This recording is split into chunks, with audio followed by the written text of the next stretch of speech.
I'm out of my league.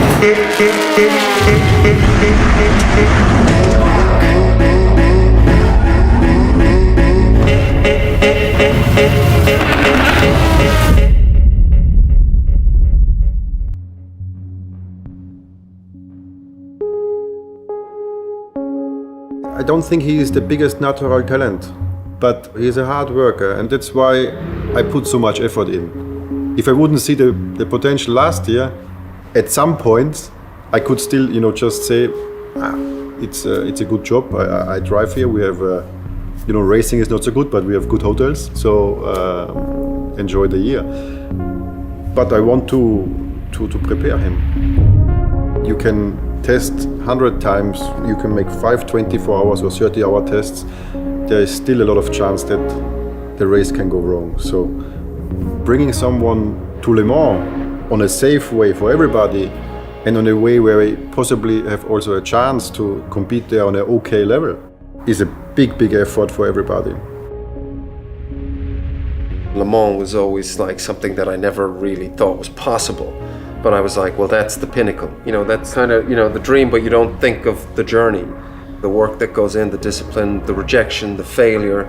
You don't think of those things. And what I'm sort of realized after the last 2 seasons is what it takes to actually turn up at a race weekend and be competitive. I really want to realize my full potential while doing this. And because, it's an amazing opportunity and it could be like a one-shot deal, I want to be there and be at my best.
Car seems to be moving to the right under braking. What should I do? It does not feel safe. Box, box. Michael, you can check out. You put Felipe in. Still missing performance from the fifth tire coming.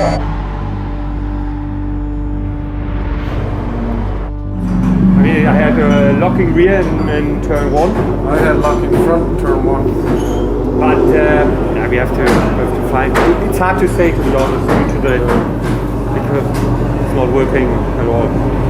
I don't like so much that we lost a bit of connection front to rear with the change. Whatever you did, I have no idea. Nothing big, but yeah. Huh? Nothing big, but yeah. It was obvious that the tire was not in the right window when exiting the pit. It was way a lot of understeer and felt directly it's not able to grip. Stell dir vor, wir würden auch noch was fragen. Weil normalerweise gehe ich zum Ingenieur und sage, schau dir mal die und die Runde an, wieso und das und das. Ne? Das lasse ich alles bleiben. Ich mache nur die grob Setup-Geschichte, wo ich ihm vorgebe, wo er noch relativ leicht eine Entscheidung treffen kann. Ne? Ist ja nicht so, dass wir jetzt irgendwas gefragt haben schon.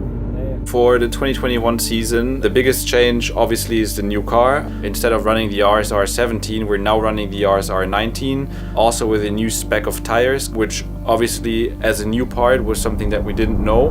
If you have a new car, it's already a big change for a racing team or a race engineer to understand the new car, to find the good setup. If you change a car and a tire, you have a lot of possibilities to run in all directions. The balance of the car is something that you really need, I think, an engineer that knows how to operate such an aero package. And that's something that I think we really realized in its full at the first race this season. One of our engineers from last year, Johannes, who was the main race engineer, retired. So for the 2021 season, we actually only had Arne as our main race engineer.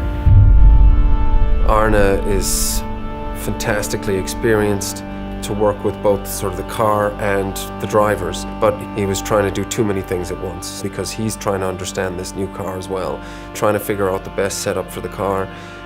He's getting the feedback from all of us as drivers, and he's also dealing with the new tire compound. I think it's good everybody gets at least some laps on the new brakes to get used to it. Sure. So take it easy, build it up gently. Philip is now in, so we keep the pressures. When Michael goes back in, we maybe have to boost him again. Flip the box. Michael, radio check 1, 2, 3. Check.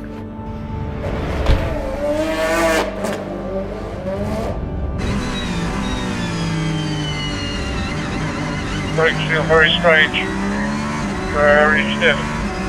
Everything under control.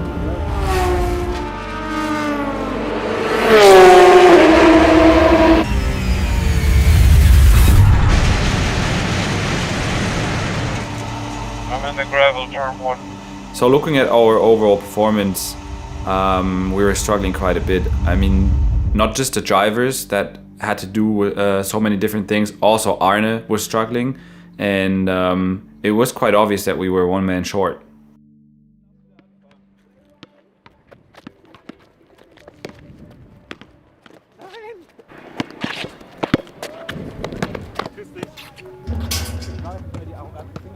Wir brauchen einen, der ganz klar einen Fahrplan vorgibt, der mich unterstützt, der einfach während des Fahrens schon viel weiter guckt und schon sieht und sobald Maike ausgeht, eigentlich schon das Problem. Ja, für mich ist aber nicht so, für mich ist es nicht so, dass du jetzt noch weiterhin so der Fulltime-Coach bist, ja, sondern für mich ist es eher so on top noch, dass man sich das halt auch anguckt und dass du halt übersetzt, meinetwegen. Ja, klar. Er hat mir gesagt, er kommt aus dem Auto raus und er weiß eigentlich gar nicht, was er für ein Feedback geben soll. Deswegen wäre wirklich nochmal schön, wenn wir da sitzen und einfach auch nochmal das ganze Prozedere besprechen. Die Frage ist, ob wir es jetzt machen, ob wir das jetzt hier machen oder dann, wenn wir eine Person X haben. Dass wir jemand anderes brauchen, das steht außer Frage.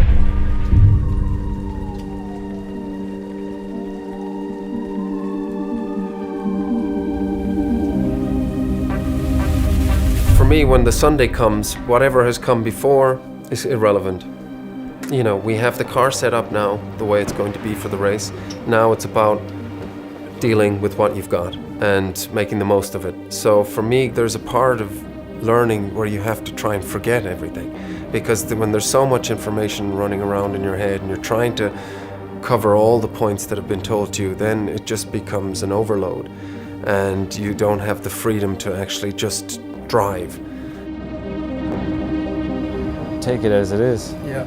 You know what? Don't stress at all. I mean, even if you're second off or something, you're not gonna change it today in the car anyway. So just enjoy it. Yeah. Even you see if the first 5, 6, 7, 8 laps are not going to plan, you know that you will speed up eventually. It has been like that all the time. Michael Fassbender raring himself for a second season, which has always, I think, maintained that he wanted to be a racing driver first and a film star second, and you could plot the progress of Michael Fassbender's season last year in terms of the learning, in terms of the experience, in terms of the improvement. LMGT on standby. Jacob, center 29. Pit exit is open for LMGT. Please head to the grid. Go.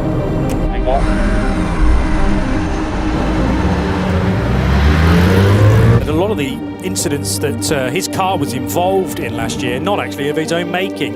He freely admitted he'd made a mistake in qualifying at Ricard last year, but otherwise it was just wrong place, wrong time. I was like, just keep the car on the track and stay in the game, finish the stint, bring the car back. You know, all those mistakes that I made before, eliminate those. 1 minute board on the grid. Mechanics, please clear the grid. Michael, formation lap starts now. Work on the brakes. Temperature will come. LMP3s and GTs, please close the gaps. In position. Leaders, steady pace. It's up to you now to do a good start. Season 2021 about to get underway, waiting for the red lights to go out. They will do so now. Scampered away from Louis Delatraz, who slots into second place. There's a United Autosports car off, though. I think that's the 22 machine.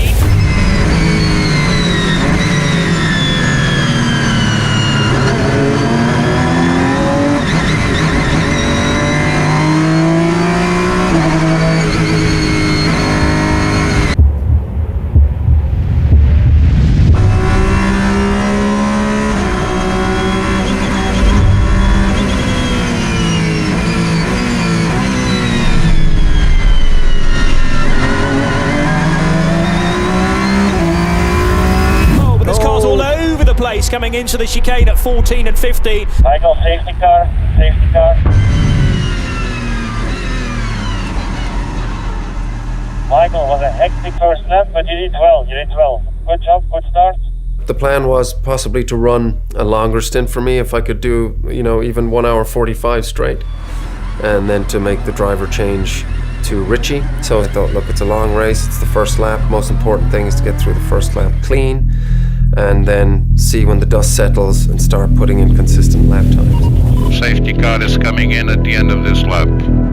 The safety car peels off though, and we're back to green flag running. This is the start of lap 5. Tell him maybe one click to the front with the brake balance. He start to have oversteer. Brake, bias, one click to the front. He was dealing with a lot of traffic.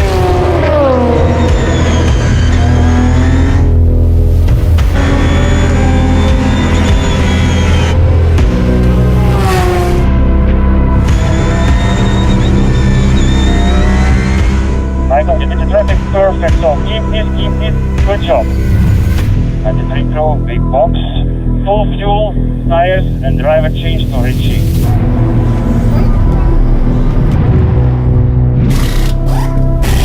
That was an error-free, consistent run from Michael Fassbender. Michael did a very good job, very good first stint. And always he saw also Christian Ried, who is the owner of the team and a gentleman driver. We are looking or comparing Michael. I kept Chris for most of that stint, within reaching distance.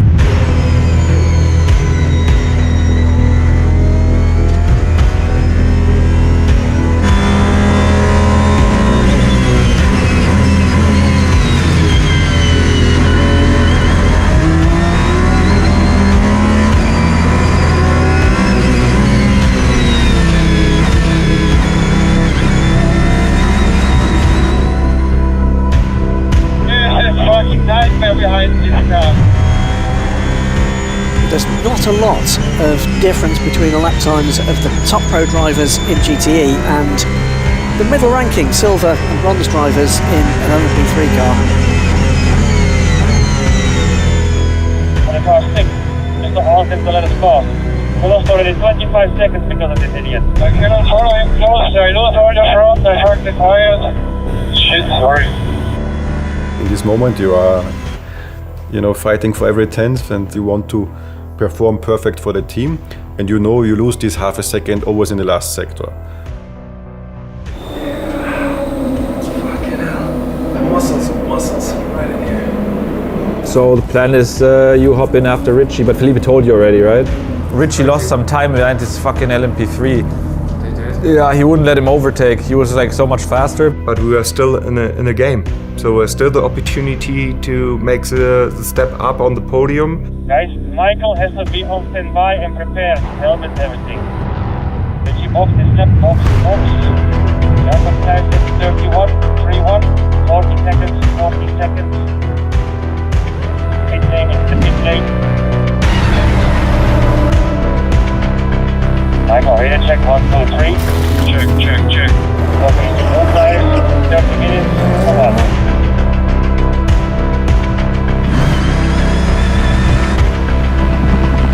Michael, you're driving very solid, keep the focus.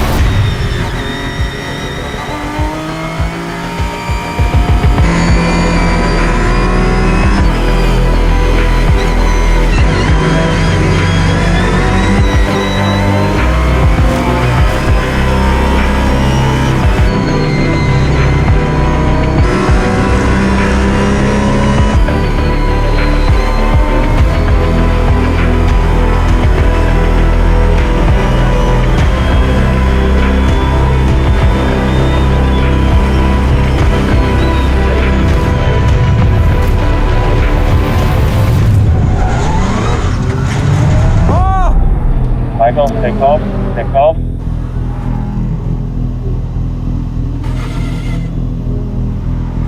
Fahr.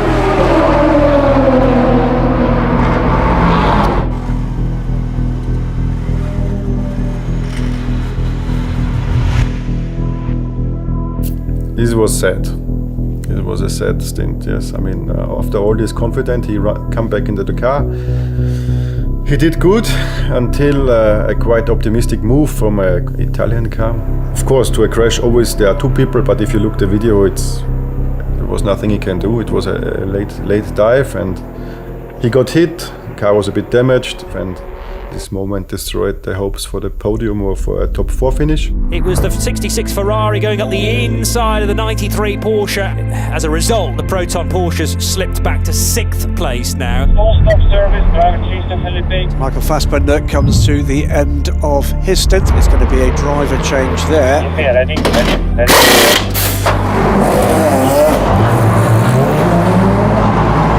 Nothing you could have done, man.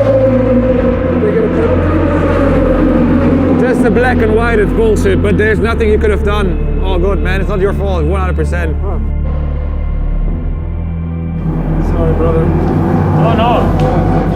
No, he hit you. No problem. I don't think I would have done really any differently. I certainly wouldn't have liked to have left any more room for that car because it just shouldn't have been there.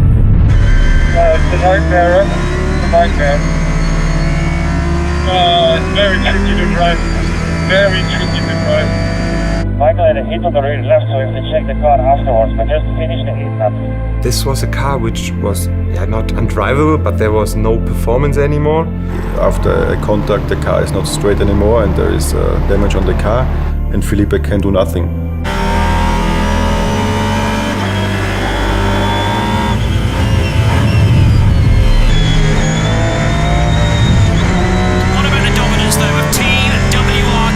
Who turn up for their first race with so much success in the GT world, and Vincent Voss's team take victory at the first time of asking. I think you have to check the rear left when you got the hit. It definitely felt strange to me. Yeah. Something has to be. Michael said the Ferrari hit him one time on the rear left and then another time again. I think something is wrong. Analyzing the race, I think it didn't really matter that Michael had that contact to the Ferrari because the performance on track was really strong. Every driver did an amazing job. We performed well. I think what really mattered and what was on our minds after the race was that there was too much going on throughout the race weekend, especially in the build-up to the race itself. We need to bring some sort of calmness in the operation and be, let's say, more prepared for the next race weekend.